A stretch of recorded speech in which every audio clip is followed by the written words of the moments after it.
আমাদের দেশে সাকিব খানের মতন একজন আর্টিস্ট আমরা পেয়েছি, এটা আমি প্রাউড ফিল করি। অফকোর্স আমার কাছে ফিল হয় যে এটা একটা বিশাল পাওয়া আমাদের, যে আমাদের এত ছোট্ট একটা ইন্ডাস্ট্রি, বাট তার এত এত ছোট্ট একটা ইন্ডাস্ট্রির মধ্যে এত বিগেস্ট একজন স্টার। আমার কাছে ফিল হয় যে উনি যদি আমাদের দেশে না হয়ে যদি ইন্ডিয়াতে উনি থাকতেন, আমার কাছে ওনাকে প্রপার ইউটিলাইজ করতে পারতো। তো আমরা হয়তো বা ওনাকে প্রপার ইউটিলাইজ করতে পারিনি।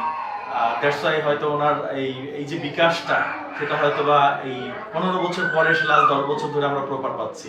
বাট যদি ইন্ডিয়াতে উনি থাকতেন বা অন্য কোনো দেশে থাকতেন, আমার কাছে মনে হয় যে এর থেকে আর অনেক বেশি এগিয়ে যেতেন সাকিব খান। উনি ভারতের সাথে জুটি বেঁধে সিনেমা করছে, এটা অনেকের চোখে ভালো লাগছে না। এই বিষয়টা আপনি কিভাবে দেখছেন? এটা যার যার আসলে নিজস্ব দৃষ্টিভঙ্গি। কারণ আমরা প্রাউড ফিল করি যে আমাদের দেশের একজন আর্টিস্ট তিনি বলিউডের সাথে কাজ করছেন, যদি হলিউডেও কাজ করেন সেটাও একটা প্রাউডের বিষয়। কারণ আমাদের দেশের এর আগে একজন আর্টিস্ট যিনি হলিউডে কাজ করেছিলেন, ফেরদৌস স্যার, হলিউড বলিউড দুই জায়গাতেই তিনি টলিউড অলসো কাজ করেছেন।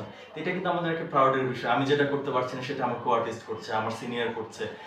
জয়া হাসান কাজ করছেন বাংলাদেশে, সে যেভাবে করছেন সমানভাবে তিনি কলকাতায় কাজ করছেন, ইভেন বলিউডে কাজ স্টার্ট করেছেন। সো এটা আমাদের না একটা প্রাউডের বিষয়, এবং এটা নিয়ে আসলে সবার আমার কাছে মনে হয় যে ভালো লাগাটা থাকা উচিত, প্রাউডনেসটা থাকা উচিত। আর যদি কারো কাছে ব্যাপারগুলো দৃষ্টিকটু মনে হয়, সেটা সম্পূর্ণ তার মধ্যে রাখা উচিত। এটা নিয়ে আসলে সমালোচনা করার কোনো কারণ আমি দেখি না। সবাই যেহেতু বাইরে যাচ্ছে, আপনি বললেন টলিউড বলিউড, তো এই আর্টিস্টরা কি দেশে কোনো ধরনের মূল্যায়ন পাচ্ছে না? না, কেন? আপনি দেশে মূল্যায়িত বলেই তো আপনি দেশের বাইরে আবার সমাদৃত হচ্ছেন।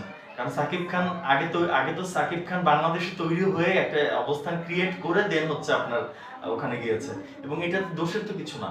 আমার কাছে মনে হয় যে এটা আমার জন্য একটা ক্রেডিট।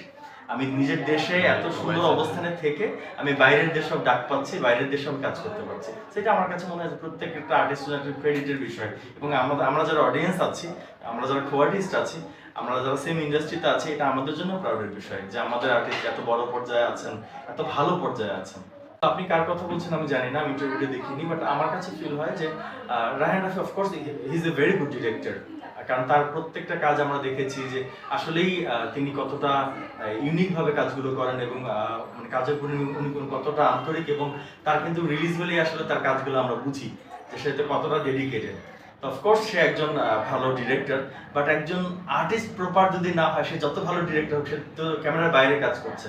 বাট আর্টিস্ট তো কাজ করছে আপনার ক্যামেরার সামনে, স্ক্রিনে কাজ করছে, আপনার অডিয়েন্স কিন্তু দেখছে আপনার স্ক্রিন প্লেটা। এখন সে করাবে কাকে দিয়ে? সে ধরুন যত ভালো ডিরেক্টরই হোক, সে যদি আর্টিস্ট প্রপার না পায়, তার ক্রিয়েশনটা সে কিভাবে দেখাবে? দ্যাটস ওয়াই আর্টিস্ট এবং ডিরেক্টর একে অপরের পরিপূরক, এবং দুজন মিলেই হচ্ছে একটা ভালো কাজ সম্ভব। এখানে কাউকে ছোট বড় করার কোনো আমি অবকাশ দেখি না। তুফানের জন্য দর্শকদের কোনো মেসেজ থাকবে কিনা আপনার মনে? ডেফিনেটলি আমি একজন মানে মিডিয়া আর্টিস্ট হিসেবে আমি মনে হয় যে ফার্স্ট শো আমি দেখব। আমার ভীষণ ভালো লেগেছে টিজার এবং ট্রেলার, আমি খুবই হ্যাপি।